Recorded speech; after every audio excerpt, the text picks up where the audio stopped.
Kaya Shtiram means stillness of the body. So if you want to get the most signals from your body, all you have to do is sit perfectly still. So if you want to feel no longer dead inside, really simple technique. Make you feel alive in 30 seconds, maybe a minute, maybe 2, maybe 3 minutes.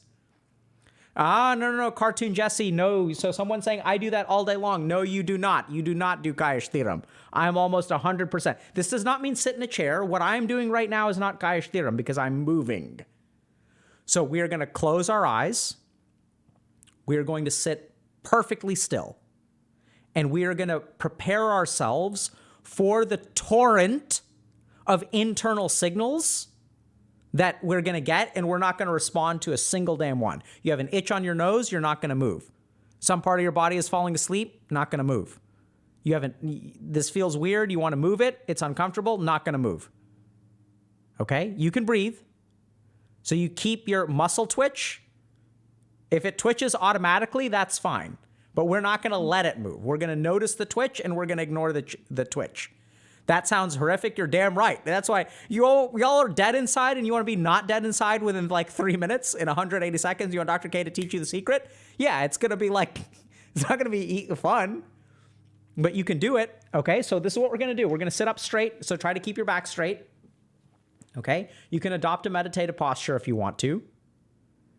And then we're going to close our eyes. You can breathe if you want to, but you don't want to lose yourself in the breath. Okay, so doing breathing meditation here is cheating.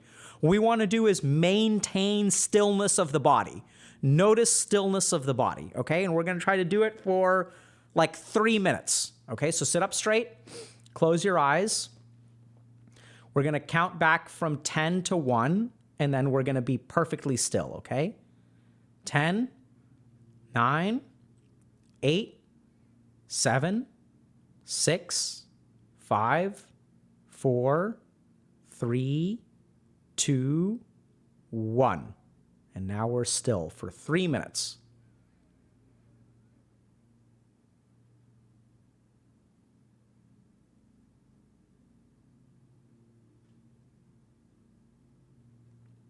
Notice all the signals that your body is sending you already. Maintain your stillness.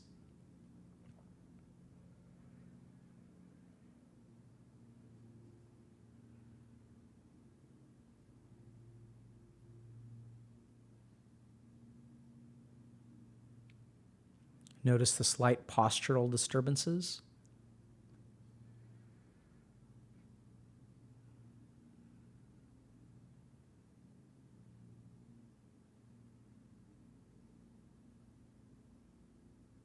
Stillness. Notice the signals that your body sends you.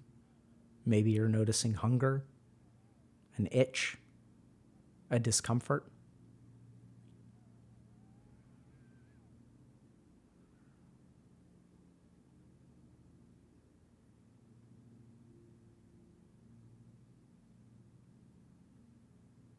And now you may discover what a beautiful refuge breath is. As you breathe, you may notice a distraction in stepping away from all of your internal signals.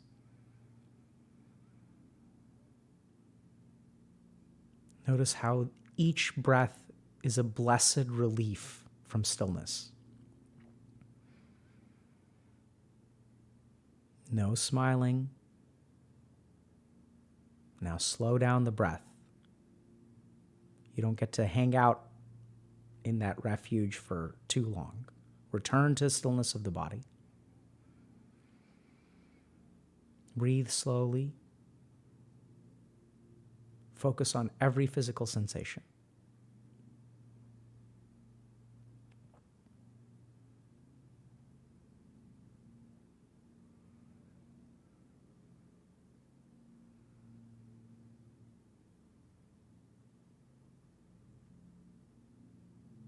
Try to pause between your breaths and focus on the signals.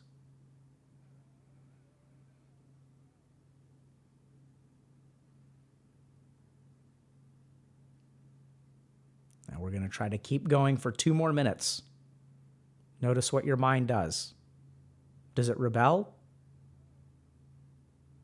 Does it say, I was only supposed to do this for 3 minutes? Ignore it. Focus on your body. Maintain your stillness.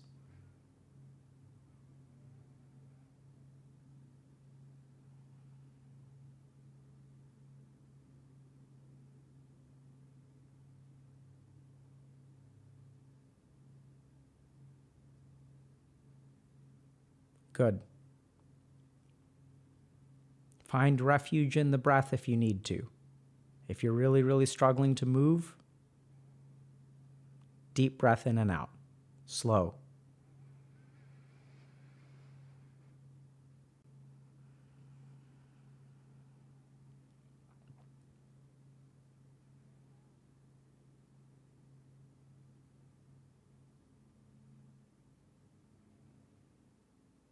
Maintain your stillness. Focus your mind. Control your body.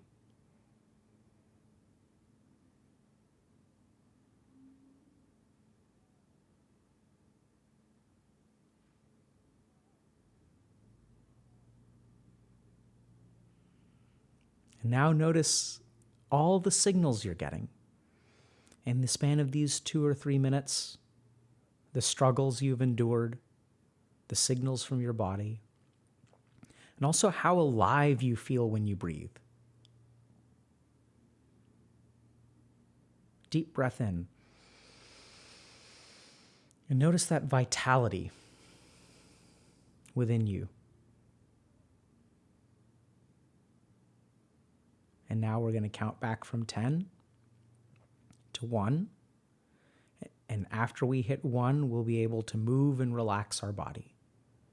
And what I really want you to pay attention to is notice that as we count down, notice what happens in your body. The yearning to move will increase intensely for some people, right as we get back to 1. So now I'll count back. 10, 9, 8,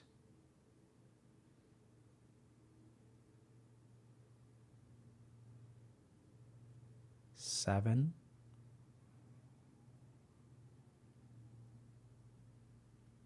6,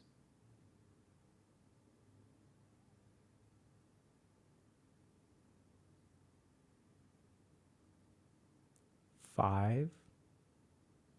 Maintain stillness. Oh my God, Dr. K is counting slowly. I thought he was going to count fast. Look at your mind rebelling. No smiling.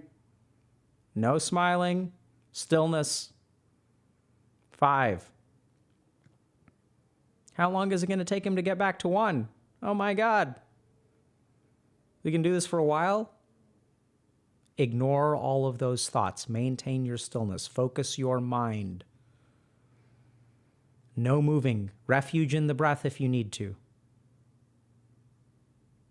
4.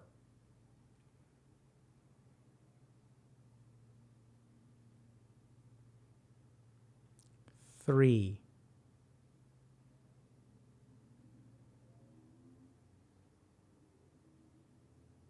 2.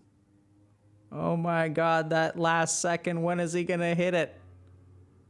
Let's go. Notice your impatience. Set it aside. Focus on your body. Find refuge in your breath. The number will come when it comes. You will be still until it does.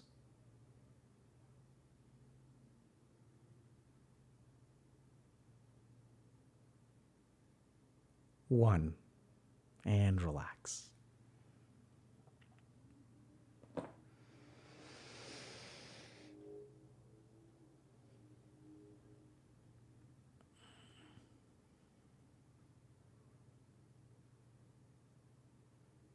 How was that?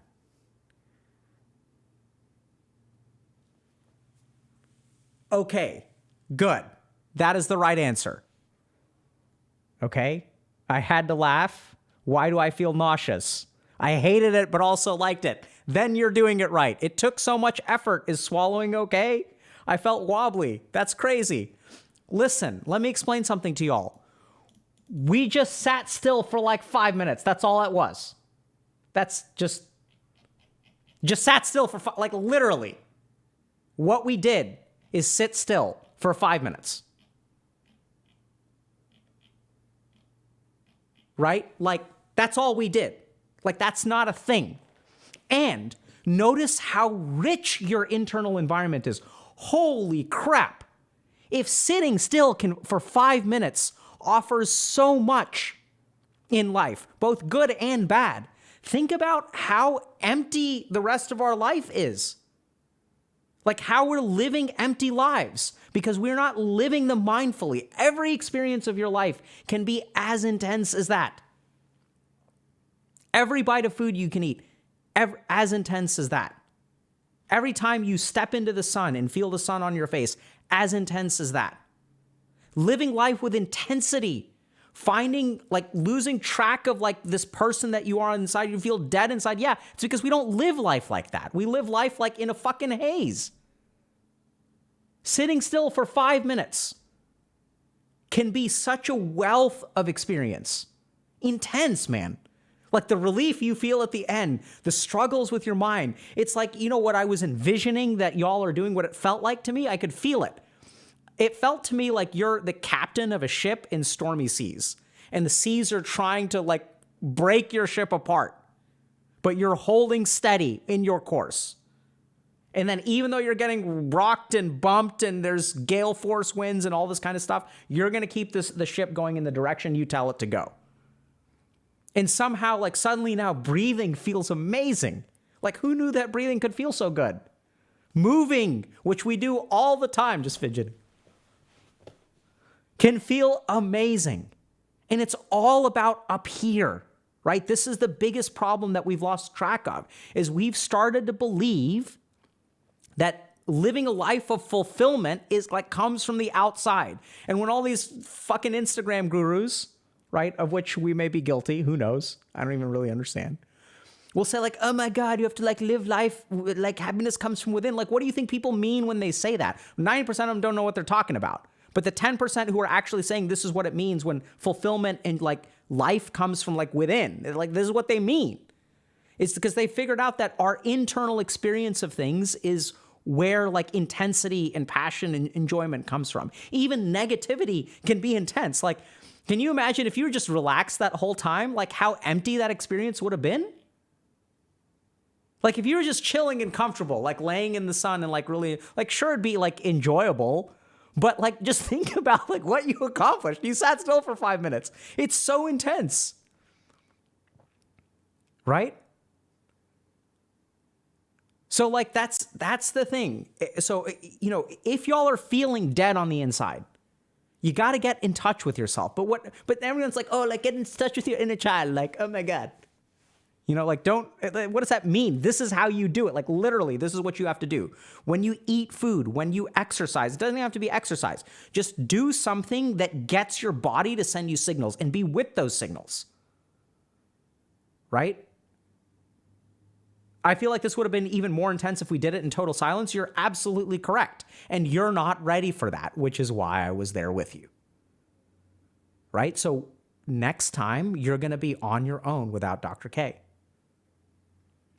So you're the captain of the ship in stormy waters.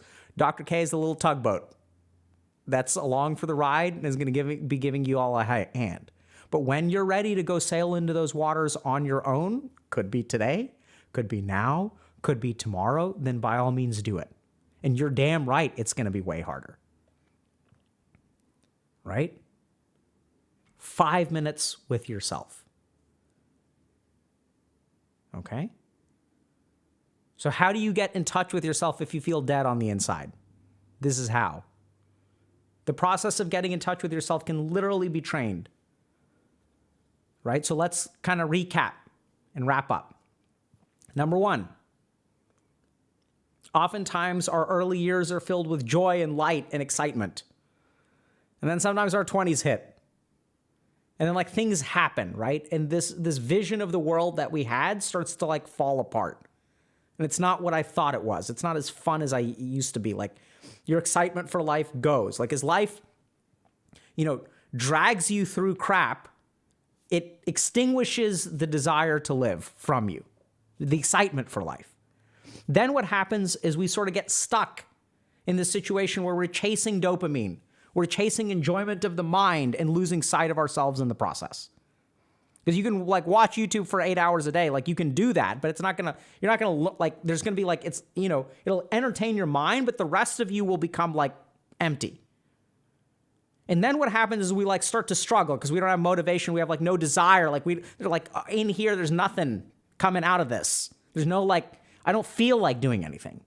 So then what does the mind do? It does one of two things. Well, I used to want to do this, so let me do that again. Let me go back to the way that I used to be. Then we end up getting stuck because we're moving backwards, but you can't really move backwards. So you're just staying still. Then you feel stuck because you're not moving forward. You're chasing after what's gone, and then you're just kind of there. It's also easy to get lost in the dopamine of it, right? Mind doesn't like getting in here because sometimes in here there's nasty stuff. So how do we get back in touch with this? First, use your body. It's the easiest way. Okay? There are other ways too, more mental in nature, but use your body. It's easy. It's very easy. Right? So engage your body. Do something that your body is sending you signals, good or bad. So if you're take a cold shower, that's unpleasant, but your body is sending you a signal. Take a warm shower, but if you take a warm shower, this is important. Enjoy the warmth, right? Really feel that warmth. The problem with relaxing stimulation for the body is that it gives our mind the tendency to wander. Okay? You can eat food that both you like and dislike and notice the different signals that your body sends you. Last thing is notice what directs your thoughts and your actions. And then Shtiram. Sit perfectly still. 5 minutes, 6 minutes, 7 minutes, whatever you can handle. And notice the torrent of things that comes up for you. So we should focus on our body at all times. During the practices, yes. Pay attention. And then what you'll naturally do is you'll start to get in touch with your internal self. And the cool thing is once you learn how to look within you, it starts with the body because the body's going to be sending you lots of signals. Then what you can do is continue to look within you. Now that you know how to look within you, it's easy because the body's sending you signals so you know exactly where to look. But once I know, okay, this is where I'm going to look, even in the absence of signals, I can still look there. And that's when I'll start to discover internal stuff. Okay, so someone's asking, when is Shtiram too much? Not yet is the answer.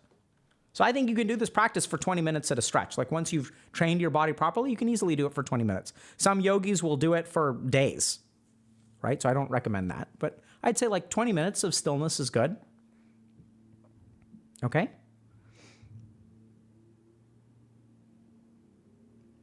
Yeah, so I have depersonalization disorder, but this was the first time for a while I talked to my body. Hopefully that's a good thing, right? So remember that if you're depersonalizing, there may be a reason for that, right? So sometimes some of these depersonalization disorders and stuff are responses to protect you. So don't rush it, especially if you've been diagnosed with something. Definitely talk to your treater about stuff like that.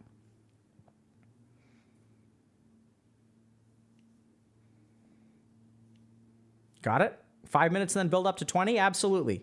It's a good way to do it.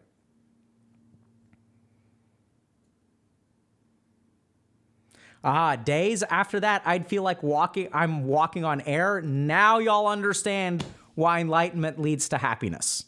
Because once you do these spiritual practices, every moment of your life is walking on air. Excellent.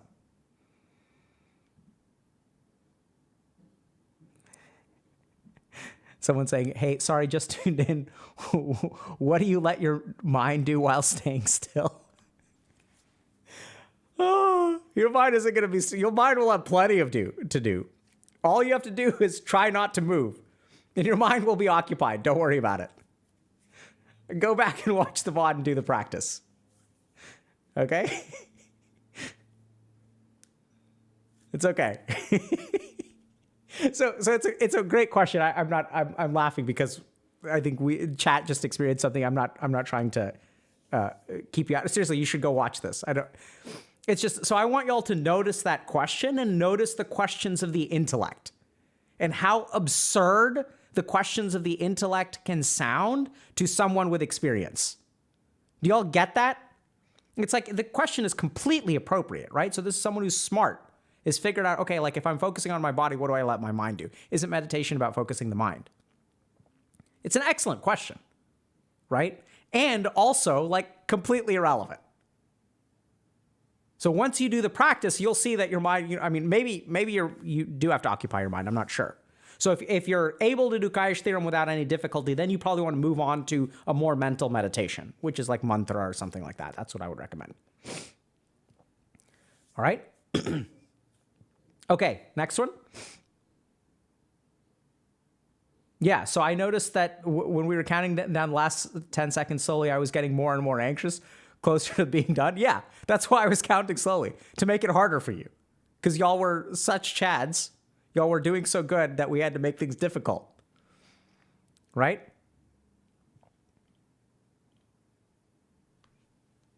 You couldn't stop laughing? Good. So next time I won't be there. This is easy mode. Little tugboat. Dr. K's your little tugboat. Next time, y'all are on your own. Okay?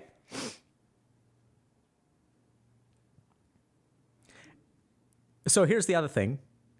Next level play. So if you were meditating for 5 minutes and you couldn't help but laugh during that time, you're meditating right. Right? That's what's actually beautiful about meditation. It's like what?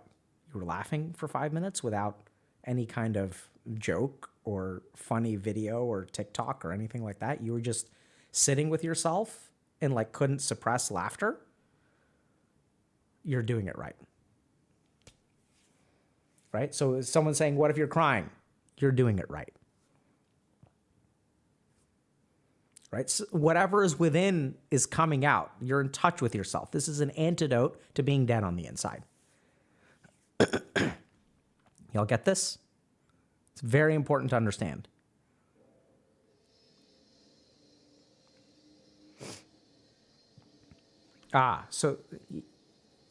Okay. Okay, so I'm noticing a lot of questions. Do you guys... Okay, let's say there are good questions here, so we're going to talk about it. Okay, so number one. Okay, Dr. K, what if it becomes a mindless habit like other meditation after a while? Then you're doing the meditation wrong. So it's a very common problem, but it's also incorrect that once our body develops a habit, it puts it on autopilot and then our mind likes to wander, right? So the whole purpose of meditation is to not let your mind wander and have it focus on one thing. And you can get good at that. So you can like breathe for 10 minutes without it becoming a habit, as long as you learn how to control your attention. Okay, but it is a danger. So for a lot of people who find that their body acclimatizes, this is why we teach different meditation techniques. So for some people, one meditation technique is good enough. But for a lot of people that I work with, especially like people with like ADHD and stuff, what they'll do is entrain their habit circuitry. And so I'll mix up their meditation quite a bit. There's a reason why I don't do the same meditation on stream every single week, right? Because what's going to happen is all y'all are going to check out and it's going to become automatic. So that's why we teach new and new meditations. And over time, what you'll do, the level of focus you're training is going to be like every meditation you do is leveling up your focus without letting you engender some kind of habit and distraction. So if you do this enough times without getting distracted, then your mind will learn how to focus without it developing a habit. So that's why you should just mix up your meditation.